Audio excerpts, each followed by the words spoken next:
Welcome to another episode of Brewed Awakening. We are catching up after a while, but I'm sure it's going to be a very, very good session. We've been off on a tangent doing different things, so we haven't been together chatting over a cup of coffee recently.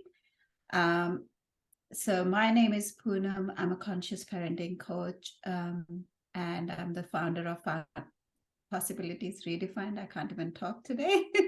And over to you both.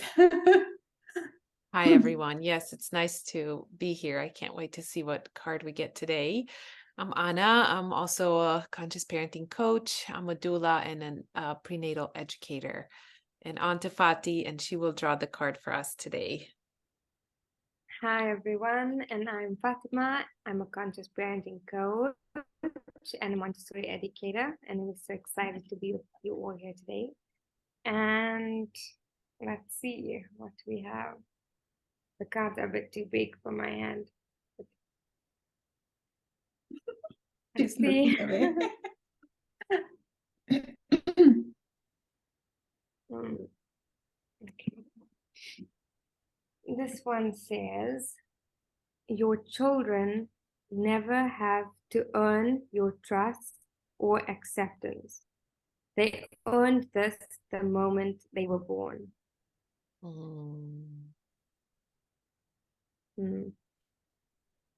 Shall I repeat it one more time? Yes, please. It's sinking in for me. Yeah. Your children never have to earn your trust or acceptance. They earned this the moment they were born. Yeah. It's so powerful because the moment I started visualizing how often subconsciously we make them earn our trust and even our love to some extent, with simple things like, I'm not talking to you because you did this and this. Yeah. Like that's the withdrawal of love. And like the moment we decide that we are going to bring a child into this world, I think that decision comes with a lot of responsibility of bringing another soul and nourishing that soul. So when we decide to bring a child, it's a huge responsibility. And I don't think many people, I didn't, we had a discussion just recently, me and my husband, and now my children are going to be 27 and 30 this year, so 26 and 29. And we were discussing what were we thinking when we decided to have children. Like I didn't think of I did think of the physical responsibility of the child, and I did invest in how I would nurture that child, but I was never conscious of how they will be individuals who would be different souls and they will have their journey of their own. I think for many, many years, we just thought that they belonged to us. Yeah. And didn't recognize their sovereignty. So for my children, they've had to earn my trust and love many times. And it's now that I know of the things that I know, it is very sad. I mean, I wouldn't want it any other way, because that was my soul's journey to learn as well. We are all learning and growing. But at least I can see that, and they were not meant to earn my trust. it was supposed to be there all along, right from the day I decided to take that responsibility. But I never looked at it that way. I never understood it that way. Like it was as if I was culturally conditioned, and I just assumed that the conditions that I was putting on them were good for them. So as a mom, I assumed that I was doing good. And that's all this journey of unconscious, subconscious autopilot is all about. So the moment, but I would say the moment you learn and the moment you start observing yourself, I think it's a good start. You can start any day. Yeah. I could almost cry when you read this card, because it's so, I don't know, it's heavy on one side and amazing on another, because I think it goes hand in hand with conditioned love. And I think we're starting to redefine, like you were saying, Poonam. We just didn't know better as a humanity. Everybody was kind of in the same shoes, right? Very few people maybe had the wisdom to just observe the children and accept all of their experiences. But the majority of us have learned to drive kids in a certain direction. And I think a good parent was defined by how good the child was, right? And now we're starting to redefine that. A good parent is a parent who's there for their child unconditionally, no matter what. We don't condition what they do. We work with what they do. And that doesn't mean, again, that we let them do whatever and we don't care. It's just that we accept that they make mistakes, that they have certain attractions towards things that we might consider unhealthy or unwise or not good for society or for themselves or for the family. But we really have to start sitting with all of this, because when we don't allow our kids to have their experiences, then they have to earn our trust. And if they have to earn our trust, that's really conditioned by what we consider good. And we know that every person, like, we might have some general things that we think are good, but based on beliefs and how we grew up and the cultures that we've been in, we all have different things that we think are good or bad. And so then kids are conditioned, and then they earned our trust only when they fulfill what we expect, which is so limited, first of all, because the world changes so fast. I look at, my generation, my parents' generation growing up in full on communism, to the point that they didn't think if that kind of lifestyle would ever end. And it was so limited. The authorities, burnt all of the art books and the music books and the anything that had to do with creativity and freedom and freedom of thinking was pretty much removed from our culture. We didn't have access to. There wasn't even television when I was very, very little. It came in when I was maybe about 3 or 4. And we would watch. I remember only a few people would have a TV, and we would all draw a cable from that person, and we would watch whatever that person was watching. So talk about how conditioned we are, right? And how limited we are. It's the same in world culture too. But then our kids are born now in full freedom and democracy, and the age of information where everything is available for everyone, and they're exposed to so much more. So we have to keep up with them.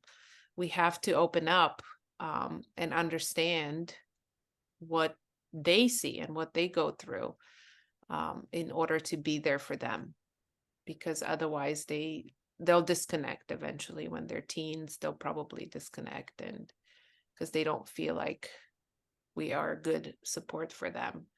And we don't want that as parents. That's the last thing we want, right? For our kids to disconnect and go have influence only from an entourage outside of the home.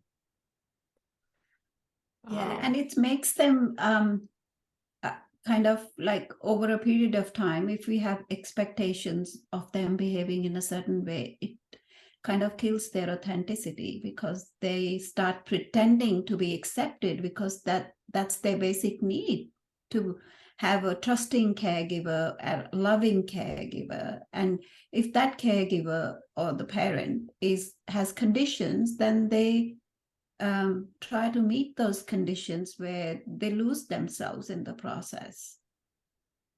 Yeah. Yeah.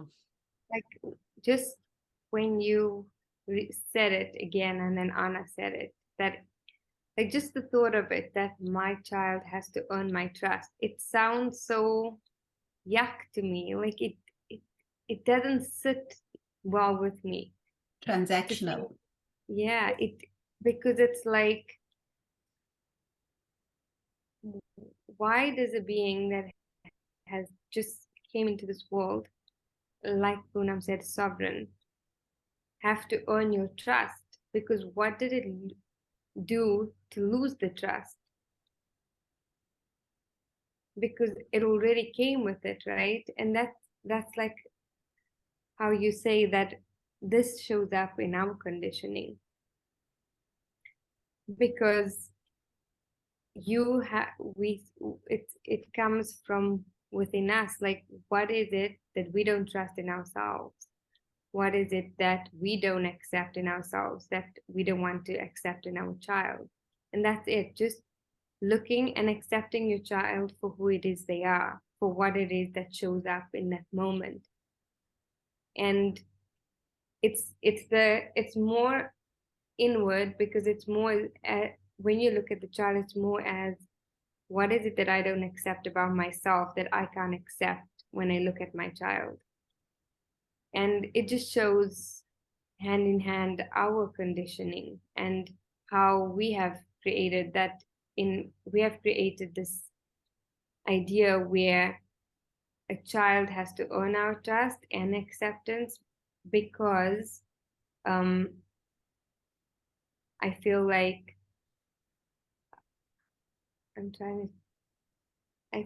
it's in that way, it's saying that you have to do something to fit my standards, fit how and when you look at that, it's it's quite sad, because it's so covered. It's like we are the eyes are not, the eyes see it for what it is, but it's the heart. They say that it's not the eyes that are blind, but it's the heart, because the eyes see it for what it is, but our heart don't want to accept it. And that's how we also get to the disconnection between when we're in our head space and our heart space. It's because we're so much thinking, my child has to be a certain way to fit a certain standard, to fit. We almost put our own children in a box, instead of just looking at them and just, they are our teachers. So just allowing them, they teach us to just allow to see who it is that we are by seeing them. And I think that's so, we realize in that moment how we are conditioning them to be a certain way. Yeah, because we perpetuate this hierarchy, right, that we have in our culture. And in a hierarchy, there's somebody who's on top and there's somebody at the bottom, inferior, superior, and you have to look up and get permission from somebody. And in that permission giving, it's the trust that's created. But then if the authority is limited, then it limits the right. So in conscious parenting, we know that we are trying to come down and have the courage and the trust to try to do things differently, because all of this comes from fear. It's all fear, right? We condition our children, even if when we realize there's like a hint of fear, like, okay, I get it. I see how this conscious parenting works, but the world is not set up like that. And how is my child going to fit in? And we don't have the trust that this power will do them good. And so then we, yes, but, and we really have to have courage and drive to do things differently. And I think there's other people out there who do it. Like, we are a community and we found each other and we empower each other. So I always tell my clients and people, find a little community, find one or two people who want to do things the way you do, who want to talk, kindly and with respect to their children, who are curious about who their children are and want to see them blossom into their own self instead of putting stuff on them. And then you guys are, 3 in 1, and then you can support and sustain each other. Because yes, kids are so vulnerable. And I think that's what makes me a bit sad about this card, because they're so fragile and so open, and and we can shut them down so quickly without even knowing, with our conditioning. And it's so sad. But then we know that the essence in us never stops beating. And so even if we do that to our kids, there'll be a time in their life when they'll maybe get to where we have gotten, to start asking questions. Because we know it just doesn't, something's missing. When you just go blindly through life, following what they say is good, so you feel like something's missing. And that's what's missing. Feeding our essence is what's missing. Yeah, and so I think, sorry. Yeah, you go, Fatih. No, I was saying, and that's why when we re-say these words that our child has to earn our trust or acceptance, that is why it feels so unsettling. Because in our essence, we know it can't sit well with us, because that's not how we are meant to come into this earth, like, Yeah, I was about to say it was triggering for me when I heard that.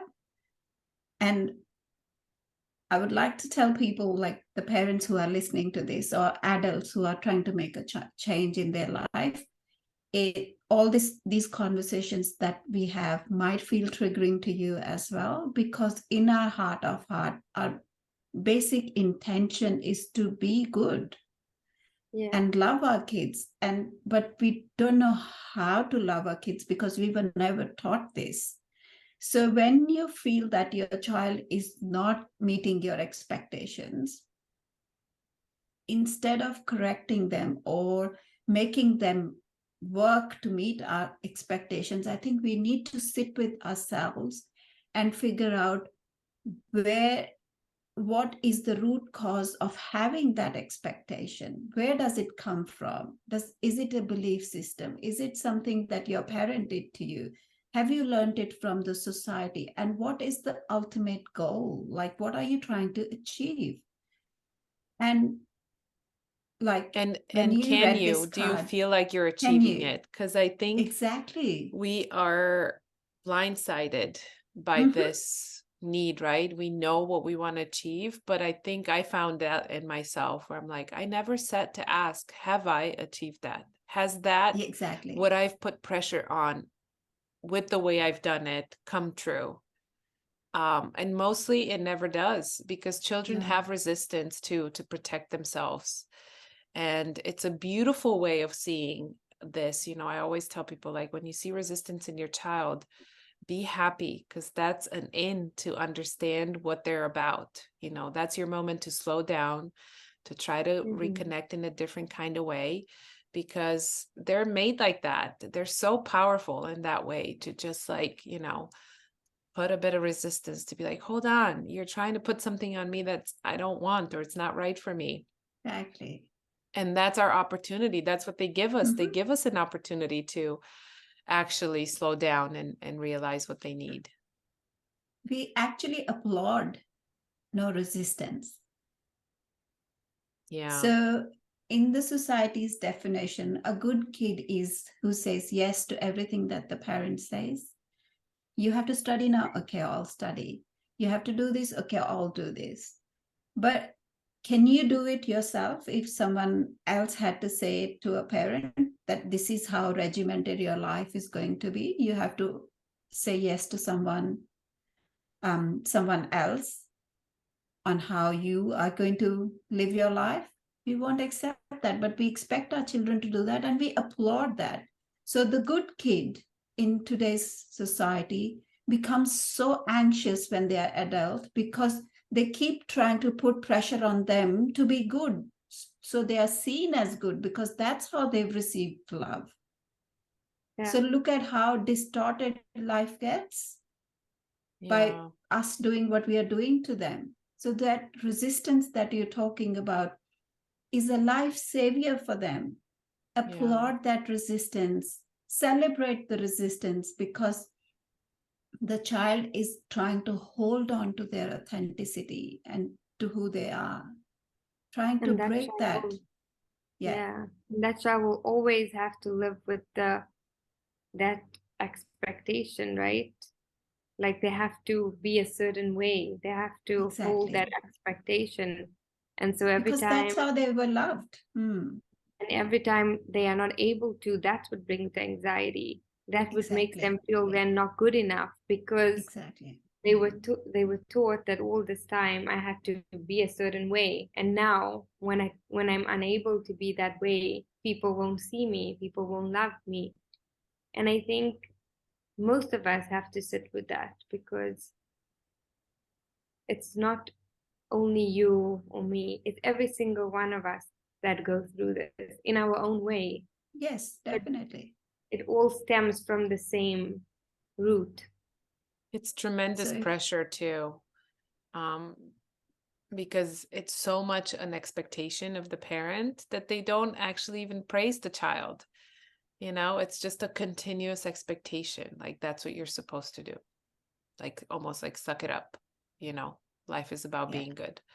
And it's not fair at all. And it's not doing any good to the kid. In fact, it might push the kid to be like, perfect in many areas of their lives, but that they can't even enjoy it. They end up not even being able to recognize the abilities that they cultivate from this pressure, and they can't use it. So it's so interesting when we do things that are not right for us, how our mind and body doesn't let us, is just not integrated. It's a split and it's very distorted image, like self-image.